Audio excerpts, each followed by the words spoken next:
بسم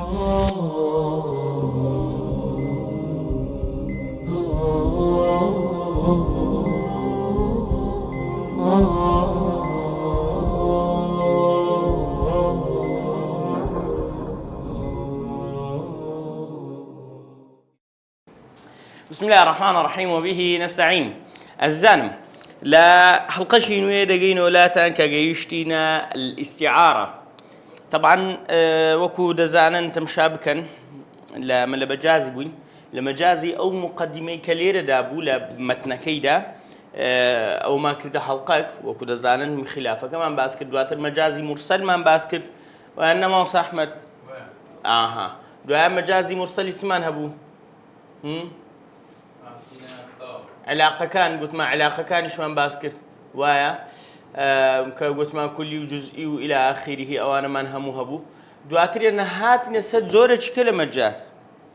مجازي أمام مجازة كان ما كده تنبشق ويا مجازي شو سمان هبو بتشبيه بتشبيه زوانا أو مجازي كبير بتشبيه سي بيدلين بتشبيهها يعني علاقة كي بيدا تشبيهها أو استعارة أما قوي كالتشبيه نيا مرسلة باشا مجاز دبتا دوباش تقسيمات وترتيبات من هم يكرونيا أسبابين السر مجاز تكون العلاقة فيه المشابهة بين المعنى الأصلي مجازك شمان هي الرقم دولة دوي مجازي مرسل أو هلا برتسندا أو هلا برشستو كبدان باشا مجازك من هي تكون العلاقة فيه المشابهة أو بسريع باب خيم ولا بروي دوبارة دبتولو له ما بلا الفاضي ديك بس براسي هيت كلمة شيء تنا برينا هيت كلمة شيء تنا برينا لو ده سندك اشتكوني خلقك قودبي مستفيد العلاقة فيه المشابهة علاقة كتيدا مشابهة تشبيه ليكتوادو بين المعنى الأصلي والمجازي لبين معنى أصلي ولا بين معنى مجازي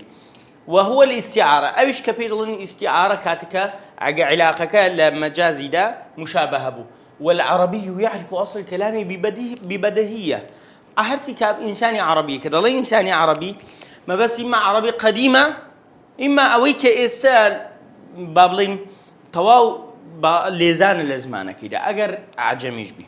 هرسن دا أجر كابرا لزماني عربي دا لزان بي عجميتي نامينه باشا زار شكاتي الماستري بوم أوم ببيرهاتو يستا لا بلقى مشرفة كم زلا كلا إسطنبول بون مشرفة كشم سوري بو بس زور زيرك بو قلت مكاكا ما مصاخان عندك شتيل بو منقوصة قلت ممنا عجميمة قلت ناكاكا تو عجميني تي أويكا أو حال زماني شهر الزابي كبطواني بزمانه شي بزواني قسام بكاو ليكول نوي لبكا قلت عجمي نامي وبرجري قصيو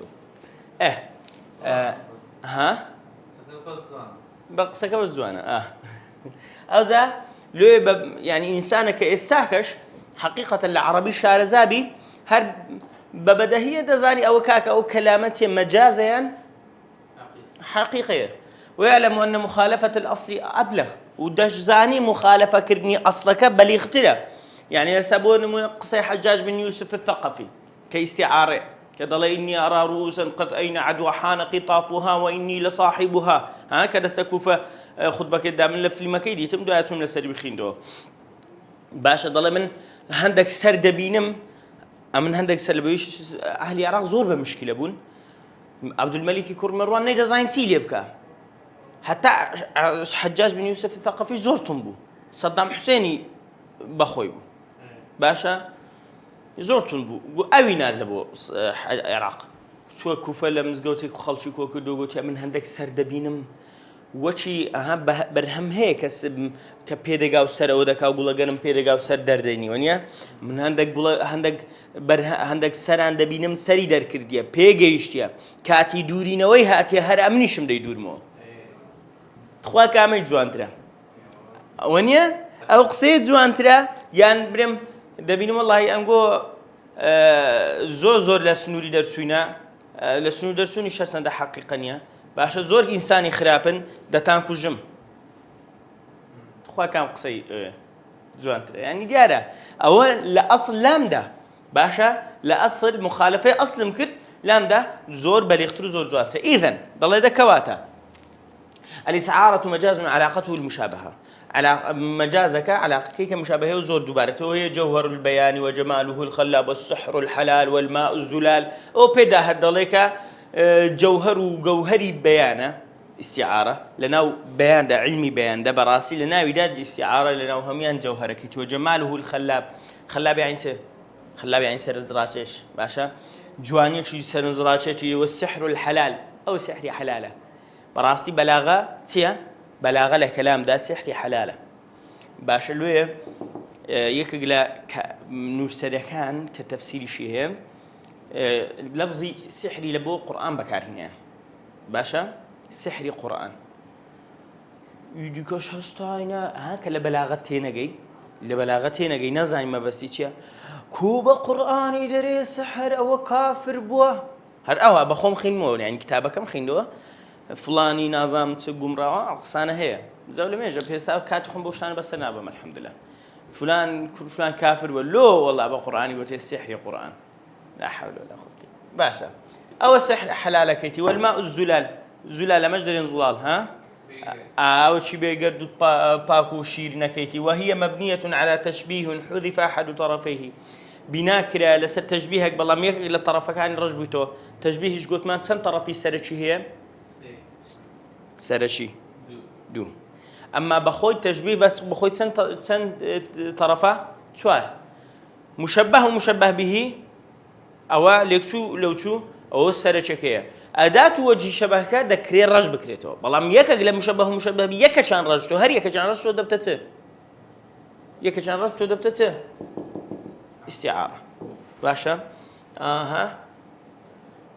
باشا أحد ووجه الشبه وأداته كاك دكواتا استعارة مشبهة بس يك قل مشبه به يك شان رجته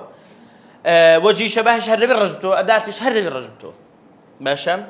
كقولك عن عالم لقيت بحرا لقيته مثلا لقيت بحرا دريت الوكو عالمك كبي قشتي دري لقيت بحرا ام بقشت ما ببحرتشي باش بلاي بحرش ذات يبربون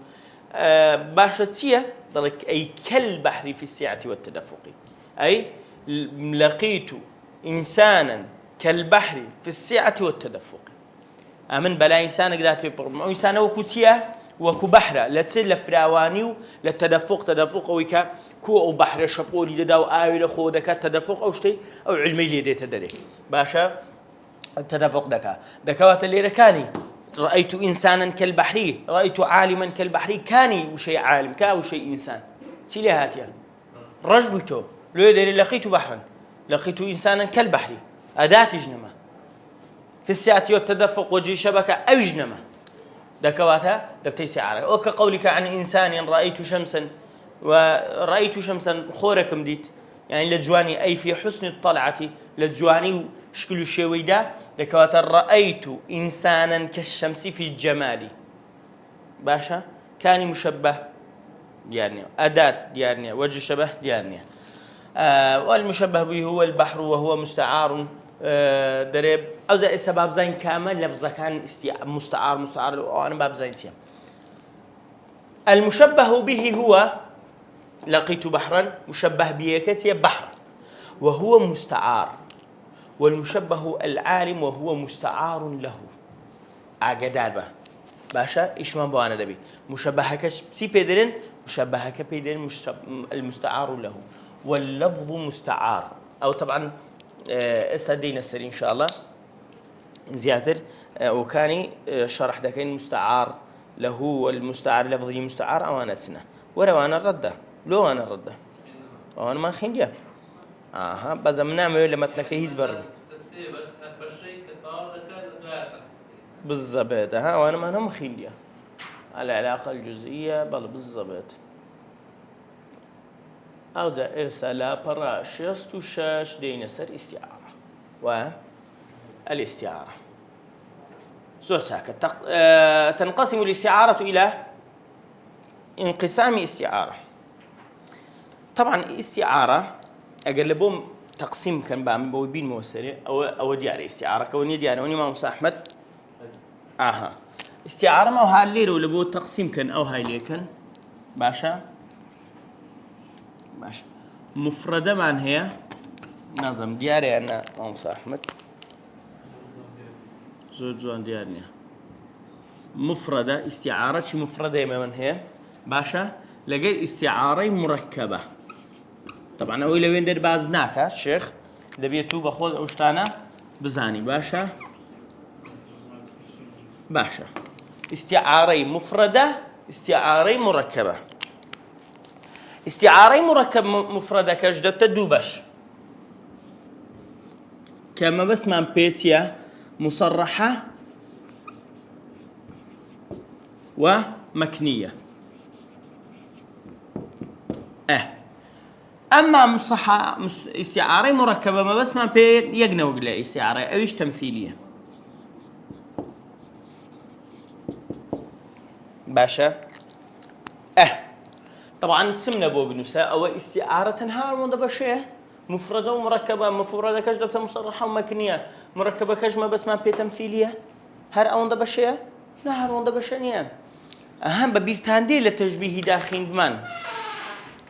لا تشبيه دا ببيرتاندي خيندمان كتشبيهش توزيع دبي لبو ستن بششي يعني بتند عندما قلت حسب فلان شد دبت أو بش وبشا حسب فلان شد دبت أو بش وبشا إفساك استعارة حسب طرفين باعتبار الطرفين استعارته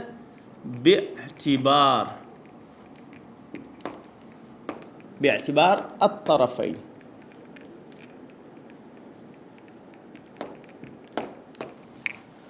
استعارة باعتبار طرفكاني مشبه بيكي آية باعتبار أوان آية مثلا يقروي ورقتها إنسان شتشي تيكل كرديا دبتدو بش وأنا باعتبار طرفين دبتدسوت ماموس أحمد استعاري مفردة جبتو تنبش دوبش مصرحة دوبارة يعني تصريح بيدين تصريح باشا فرقينيا وأروى هذا بتتسيكش مكنية باشا أما استعارة كيدي باشا كيدي بيدالين استعارة مركبة بس ما بيتسي استعارة تمثيلية باشا بريم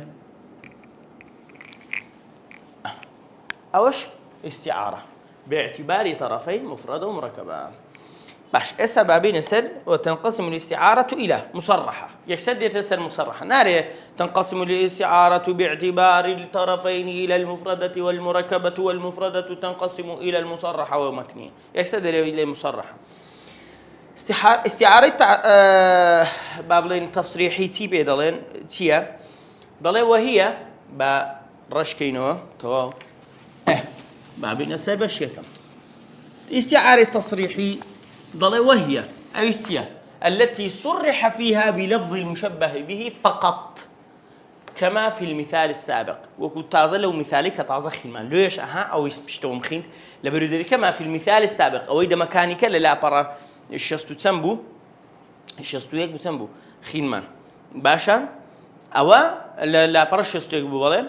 كخيمان كالكدري لقيت بحرا ونيا ورأيت شمسا أو دونمونية أو مثال كانتي تسرج ببوه ده مكان كيك قوتي لقيت بحرا تسرج ببوه مشبهنا ما بو ستصريح كده بصريحي هاتيا لو يبتد في المصرح يعني بصريحي بواضحي تهاتيا مشبه به بلفظ مشبه به زور بأزلو ده كده لسه صرح لو يبتد التصريح مصرح يعني بصراحة بواضحي هاتيا أما إفساك لما كنيكي لوازم هات يعني زور بأساني هست بيناكي إذا لوي بمصرح بأساني هست بيناكي كو مشبه بيكي ما مشبه الرجبيتو أحسانة ديتنوشي أحسانة أما لما كنيكي أحسانية زور بابين بزانين ضلوا إلى مكنية وروا لبو مكنيكا بابلين كمك شاراوي وهي التي حذف فيها المشبه به وزار المشبه به طرفي أو لا رجبيتو ووجه الشبه والأداة طبعا وجه الشبه وأداة شبه الرجل واستبدل المشبه به بشيء من لوازمه المشبه به يكتسي مايتو يكقل لوازم مكاني مايتو لوازم مكاني لوازم تسيه بونمونا يسدين ولم يذكر إلا المشبه كقول أبي ذؤيب الهذلي كدلية هي اشتغل مشبهك ولم يذكر إلا المشبه هي اشتغل ما يتو إلا مشبهك نبي واشتغل لوازم مشبه به كما مسارتين جيش مسلميتك وإذا المنية أنشبت أظفارها ألقيت كل تميمة لا تنفع ضليكات كمنية باوش كان لبوشي كمو أو زاد اسم الشرحي وإذا المنية كات كمنية مردن أنشبت أظفارها تسنجكاني تسنجون نوككاني لتو دا باشا نوش در هنا ولي داي أنشبت أظفارها البيت كل تميمة لا تنفع أو جاد دبيني كهرتي تميمية بالضبط يعني نشتا تشاوزار ويبمليانو دكن وقت خوي بان بيدا قلت تميمة وقت يساو كم والحمد لله بيشتري من دارك الددي لدري ملوان كتشبيه وتسبو أو تشبيه ويا دورا وها دعاء كده أو تبيدين تميمة باشا ذا شرعي بشرعي نبي تشيل لنا نسرابي يعني خرب ششكو نازم طلاسي مشتوى تدا نسرابي هيز تميمك تدا استفادين باشا دكواتا بين سر إيضاحكي دري الإيضاح الاستعارة التصريحية استعارة تصريحية أو المصرحة سميت بذلك لأنه صرح فيها بالركن الأظهر في التشبيه ضليكاك لوي بيد التصريح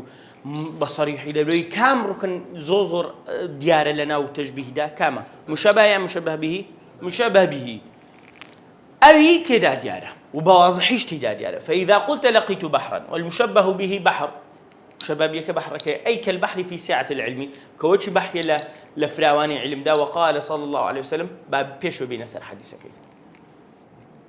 ورسر إيرا إيشم بيه ورسر چند دروا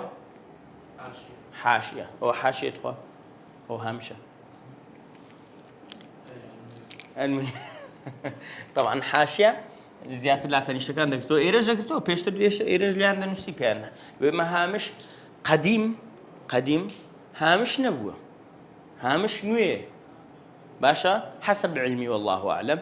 هامش نوية لو يتوقوت حاشية لسر منهزي شيء حاشية قديم بالضبط تنشتكانوا أو أنا همو يضلين حاشية بس استعملنا طوان بوي برين حاشية لبرو هر نوسر بخوي نسيتي باشا كسش كني نسيه لو بخوي نسيتي هامش لبط واضح كني اوكي طبعا هامشي شرحك باشا تقريبا وشي حاشي بحاشي لسنا ناقصك زوانا ضلكاك ليرة ولكل استعارة 3 عناصر ليرة همو استعارة ضل سي عنصر يعني سي بيكيلا سي بيكاتي يك مستعار منه دو مستعار له سي لفظي مستعار باشا لفظي مستعارك كاكا مستعار منه وكدلي فالمشبه به هو المستعار منه راستا للسري بن سلوي لبيرد نتي مشبه به باشا مشبه به أو مستعار منه اللي لبيرد نتي مستعار له ديارتيا مشبه مستعارك لفظي مستعار برام علاقة بين مشبه ومشبه بها كيا علاقة يا وجه كيا وجهي شبه باشا برام علاقة يعني وجه أزاد كاميان بيدوي ذكواتا مستعارك وجهي شبه كيا يعني علاقة كي بيني أنا باشا أو لفظي كالنقم أو اللفظ المنقول بين المشبه والمشبه به وجه كيا أتو كوي تعريف ذكي أو صحيحة فالمشبه به هو المستعار منه والمشبه هو المستعار له والمستعار هو اللفظ الدال على المشبه به للمشبه طبعا استعارة معناته وش الاستعارة لكل ها دعوة كده خواستن بالضبط يعني خواستن باشا مثلا دنم استعرت القلمة من رمضان تمام أمان أو قلمم استعارة كرت ورم قرد لرمضان باشە لە ڕەمەزان مە بەس وەختی ڕەمەزانیە ئەو کابرایانە ڕەمەزانە باش دەکەواتە ئیستیعارەم کردێ وەرم گرتیە بە کاتی لێرەدا پێی دەڵێن خواستن لۆیە لە کوردیشدا لێکچواندنمان هەیە و خواستنمان هەیە لێکچواندن مشەبەهی هەیە خواستن یەکەچیان نیە بزەبە دوێ فەرقیان هەیە مستعار منه ئەوەی لێی خوازرایە مستعار له لە بۆی خوازرایە لێی خوازرایە لە بۆی خوازرایە و مستعار خوازراوەکە باشە لۆیە دەڵێن چێ فالمشبه به هو المستعار منه لۆیە مشبه به یەکە مستعار منه وەکەیە لۆکو تەمشاکە دەڵێن چی مثلا دەڵێن محمد كالأسد في الشجاعة باون من بينه محمد مشبهكيه مستعار له اتشتكي لبود خوازي اسدكد لبوي خواستيا لفظي اسدتينايا لبو محمد خواستيا كالأسد وشي شيرك خوازرايا باشا مستعار من هو باشا لبو اشتكي خوازرايا لك لبو محمد في الشجاعة مستعارك كعلاقة بيني باشا علاقة لبيني مشبه بيكتيا وجهي شبهكتيا تشتكى كويان دكاتوا أو دلي في الشجاعة دكوات السزاني من واضح تربو زور ساكا بابين بزانين بين سر حديثك دكذا فرميته وقال عليه الصلاة والسلام في فرس أبي طلحة لما دلي بيغم صلى الله عليه وسلم فرمي لباريش أسبي أبو طلحة كاتك ركبه لما ركبه كاتك سواري بو طبعا دياره وشوي خلش مدينة الساينو في مصاصم سواري وصفبو خلشي هادي كديته وانا وإن وجدناه لبحرا كذا فرمي ما رأينا من شيء حديثة كذا فرمي حديثة صحيحة ما رأينا من شيء هيت ما ندي تويج لجورينيا أو دنجكات وما ترسينو أزد دواب وصفي أو كجدك أسبا كجدك هذا الضليته وإن وجدناه لبحرا أو أسباب ضلي وشي تبو وشي بحري بو يعني أي كالبحر يعني فرسك الفرس كالبحر مشبهك رجبته مشبه بك بحرك في سعة جريه لفراواري سريعي روشنكي أو لأن جريه لا ينفد يعني أوتك جري روشني غارداني أسبكي تواونا بي كما لا ينفد البحر وكتشون بحر آوي طوانا بي هالشبول ددا وشبول ددا ونيا دكوات حتى والله أعلم لعندك الشرحية وحديثي دا فرمون كأسبك أصلا يعني تعقدت شوية بس كبيرم صاصم سواري بوا ما شاء الله اللي بي رانا وستان باشا وكقول الشاعر قول الشاعر لو يقولتي الشاعر ناوينينا والله أعلم حزيلين أبو الشيخ جنابي الدكتور ناويني شاعرك أبو نواس جبرويش خمري زور خواري تو بس باش الحمد لله توبه كريا فأمطرت لؤلؤا من نرجس وسقت وردا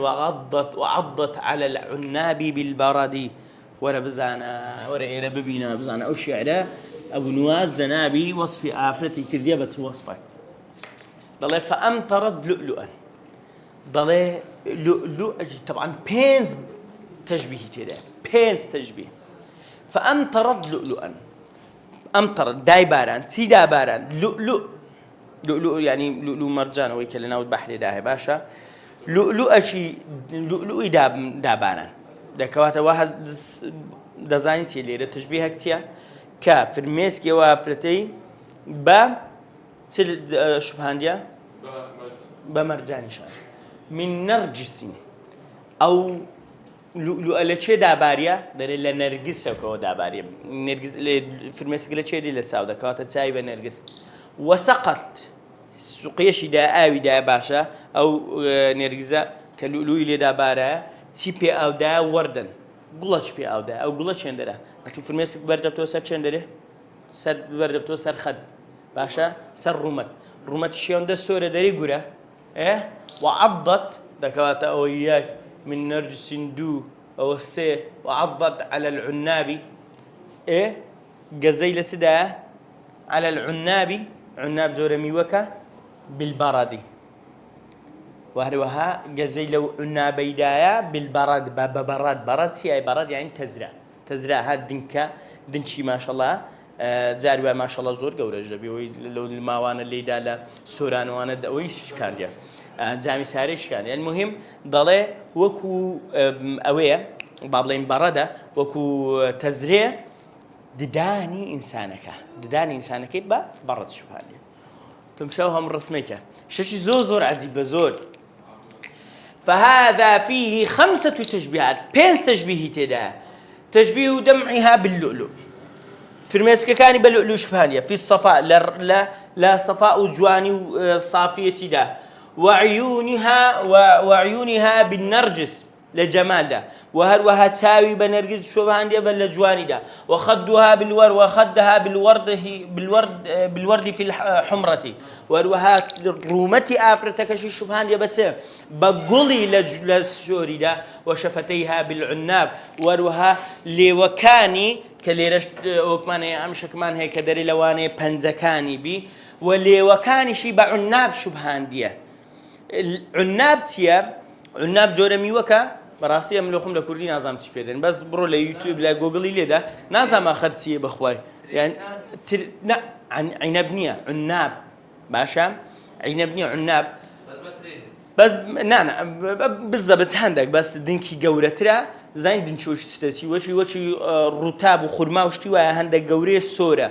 سۆر دەبی ئەوجا باشە مەیلە و زەردە دوایە سۆر دەبی وردە ئەوە پێی دەڵێن عناب باشە أزدلي وعضت على العنابي عنابك ليوي آفرتك شبه عناب شبهانديا بالبردي دداني شبه تقلة تزرس شبهانديا بينس تشبيهاتي تداو بيتا فهم تشبيهها كسي استعارة لبري مشبهها كهمو رجلوها ناري تاوي وشي أوا فرميسكي وشي لؤلؤة تاوي وشي نرجزة سبيدلن رومتي وشي غوريا وسبيدلن ليوي وشي عنابيا دداني وشي تزريه باشا مشبه بيه كديار مشبه رجبته استعارة شي تصريحية أو الشعر هي قوتمان هي شيء هي أبو نواسية باشا طابرم أو طاماكر بابينسه والاستعارة المكنية في البيت وإذا المنية استهاتنا سر استعارة يختي لخدوها ليدا لو يبزاني هاتنا سر استعارة مكنية زوري دوم استعارة مكني في البيت تسند روشة موسى أحمد سحاب دقر روشة باشا عيبينيا أو يتواضكني استعارة مكني تواضكني زور ساكا دروا إذا المنية كاتك مردن إلى آخره بيتك واضحة دروا واضحة شبهت المنية بالسبع دلتي منية بس أو كرا بس شبندرا بالضبط وما أكل السبع طواوا أدي سبع تيا قلت من أجلي لحديث شاتيا بالضبط لحديث شاتيا باشا دڵێ کاتی ئاوەکە خاوێن ئەگەر بێت و چش بی ئەگەر ئاژەڵی درندەش دەمی تێوەردابی و لێی خوارد بوو باشە لێ قورئانیشدا بە هەمان شێ هاتیە کە ئاژەڵی درندە لە بەز لە حیوانەتی خوارد حەڵالە لێ بخۆی نابی ئیلا ئەگەر دەرێن وەش خلافی تێدا بابەتەکەمان فەقینیە بەز وشەی سەبوع ئەوەشیان بە هەمان شێوە کە ئاژەڵی درندەیە دەڵێ دەکەواتە مردنی بە ئاژەڵش درندە شوبهاندیە بجامع الاغتيال فيهما لو لبروي اغتيال دزاني يعني سي اغتيال يساوي سر زور بكاري يعني كشتنك يعني مثلا تو بد شوينك دادر خم لبد اودكم بتكشم او اغتيالي بيدن باشا خود لبو کس جلاب نوسینی بیکوجی او پیدن اغتیالی سر کردکان اغتیال دکرین کساتی اغتیال دکری لحوال عربی که زور باز دکری باشا لو مردنی با حیوانی او شبهاندیا لبروی هر دو چند مردنیش خوی آماده کردیا ها کابرا بیکوجی ولی واشی حیوانشی درنده کل بو آجالشی خوی ملاز داونیا هر آجالا که من داره خوی دخنچنی دیگری باشا دكوات هردو تشال مردني شو أجلوش اغتيال دكا ولم يذكر المشبه به مشبه به كديارني كامي مشبه به كامي بالضبط نيقوت يا الموت مثلا كالسبع نيا نيقوت يا مردن وشي أجلي درندية نا دەڵێ مردن کاتێک چڕنۆکی لێت دەدا ئێ باشە چ چڕنۆک لێ دەدا دەکەواتە چڕنۆک لێدان لەوازمی چییە لەوازنی ئاژەڵ درندێ کە مشەبەه بەیەکەیە ڕەش بوویتەوە باشە ولم يذكر مشبه به وإنما أتى بشيء من لوازمه بل كيك لوازم كان باسكري وهو الأظفار كيك كالدني وكان كما حذف الوجه وجه وهو الركن الأظهر في أسلوب التشبيه كركن هر ديارك إلى التشبيه ده باش ديارني لو مكنية كأنما شارعته بالضبط يعني بواضحي هستي بيناكي ويمثل له البيانيون أيضا بقوله سبحانه وتعالى كبيانيون ما بس يسيء بيانيون لعلم بيان ده متمكنا علماء علم بيان نمونتش لبو دينو لقوله تعالى دلسه واخفض لهما جناح الذل من الرحمة طبعا أول سورة سيا سورة إسراء معشام كذا فرميه واخفض لهما جناح الذل من الرحمة وقل رب ارحمهما كما ربياني صغيرة تمشاك بس تمشاك لذلك سداك باب طلع واخفض خفضك نزمكوا تسد لهما لبوداك بابت جناح الذل بالي جناح يعني بالي زليل من الذل جناح ذل ايه لته من الرحمه يعني اونيتو بالد الزليل كردي وبالد دانا لبويان لبو الزليلي بسرد كون بسرد بشتت كون بسرد بالد كون باشا لا زليلي انا باشا يعني لنتوانين بابلين من الرحمه للرحمه ويواي نبودك نكبري توانادني كان جنيود باسي كاتك دك اوان بير بوني اتو بتواني باشا واخفض لهما جناح الذل من الرحمه لو دليتي اقداري او اتبا زور عجيبه ويقولون في ايضاحها بيان كان لايضاح لتفسير ايات دلنسه شبه فيها الذل بالطائر باشا زليلي ذل بتست تشبه كده كتوكاتك إنسانك خود زليل كالا برسيكو وكو بالندك لجامع بينهما لبرو جامع كيب كو عندك هاتو كو جامع كبو منيو عجلي درندي بيكو ونيا كو دكدو وهو الخضوع كو أو اغتيال بو أوشان خضوعة ملكتية واستعير الطائر للذل طائرك كمشبه بيكيا باشا استعارة كريا لبو زليليكي ولم يذكر المستعار مستعارة كش باز نكرا وهو الطائر كطائرك باز نكرا يعني أويك أو لفظيك استعارة كريا باز نكرا خوازرا ورمز له بلازم من لوازمه رمز يشي لبو كريا بس ديك لوازم مكاني طائرتي جناح بال لوازمتي الطائرة يعني أجا طائر بالي نبي تخواك بطائرة ونيا كو أجا أجل درنده سرنوشي نبي أجل درنده بس أجل درنده وهو الجناح على سبيل الاستعارة المكنية باشا وكو استعارة شيء مكني باشا ساكا واضحة بابا تكونية ما مصاحبك زور ساكا دكواتا أو لا طبعا أما أول شمان هي تشمان هي غير حزبك وكو كوتاشت لا استعارة تصريحي به النوج بس بدم لبري وقتك كوتاي بياتي وخاد فرمي كذا فرميتين يخرجهم من الظلمات إلى النور يخرجهم خوا پیغمبري ناريه وكتاب دا بزان دي البوته پیغمبري ناردي حتى وكتبي خلق لتاريشي دربيني يخرجهم من الظلمات الى النور برو روناشي باشان پیغمبر لبوي هاتي خلق لتاريشي شو تاريشي وشتانه دربيني ها بتي تراك توزيع كابريكا كشوان اقدار بنهان لو خطان تراي اوكن نخر تاريشي كما بس بيتيا كفره قمرايه نورك بيتيا بس في هدايته رينونيه بيس ما بس في ايمانه دكوات الليره آية كفر وقمرائي بس شو بيندراه بظلمات شو بيندراه أنا دكوات مشبهة كالرجل تو مشبه بيك الكفر والضلال كالظلمات مشبهة كالرجل تو أنا مشبه الرجل تو تنوعك تصريحية مكنية تصريحية وروها نور أو هداية أو شيء بنور شبهان دي بهمان شوه دو استعاري تصريحي تدا آت شكش والصبح إذا تنفس أو آت عادي تصريحية أو آت شن عادي تيا مكنية والصبح إذا تنفس بس أوي باب نسين والصبح إذا تنفس سوين ببربيان كاتكس دكا هنا سدة بربيان هنا سدة كأنما بربيان بتشوفان يا والصبح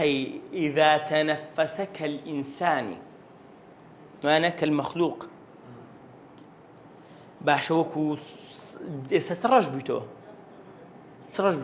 مشبه برج بيتو والصبح إذا تنفس كالإنسان مشبه بيه كالرج بيتو مشبه برج توتيا تصريحية مكنية مكني أوش تدريباتك باشا وقوت باودو آياتي وكو تدريبات دمو لو مشبه برج بيتو ليك قل لوازمي مشبه بيه كالرج بيتو كإنسان كيتيا تنفس لوازمي مي أن إنسان هي مخلوقي زندي وشي وهي قبلي هنا سنادا به لوازمه شي ما كوله من لا تشنج مابو لا نمونه دوم بال مابو لو نمونيشان نفسك ما دكواتا ما استعاري مكني مشبه به ديارنيا بس تزيد قرتوا يك لا لوازم كاني اما تصريحي بصريحي مشبه به كديارو لو بيس من بال لوازم وما لوازم نيه اوش كوتاي حلقه ورمان ده استعاري تصريحي واستعاري مكني داولی بنیجەکەم کەشتەکە درێژ بۆ دەمتوانی ئێستا کە ئیستیعارەکان هەر پێنج نوعی تر ئیستیعارەی تەصریحی و مەکنی و ئیستیعارەی ئەسلیشمان هەیە ئیستیعارە تەبعیشمان هەیە ئیستیعارە تەمثیلیشمان هەیە هەر پێنج نوعی کە لێرە باسکە هەم بە دەرسەش باسکەین بەڵام گوتمان با وشە ئەو کتێبە لەسەری نەڕۆین لۆ کەسێک جاری وا هەیە دەیەوێت لەسەری بڕوا ئەوە بکە برێتەوە يك دو كسي وهي كاك فهمكي بطيء ترى لك سجكا طبيعية ونيوانس أحمد يعني كي كسي وهي بدريش ترتي دقا أو بدريش تدقا باجرا بقري أو كبكرتي تدقا بس لخوي يعني بسريعية بجرا بقري طوال اشتكي بالرويني والسلام بارك الله فيكم دستان خوش بي والسلام عليكم ورحمة الله وبركاته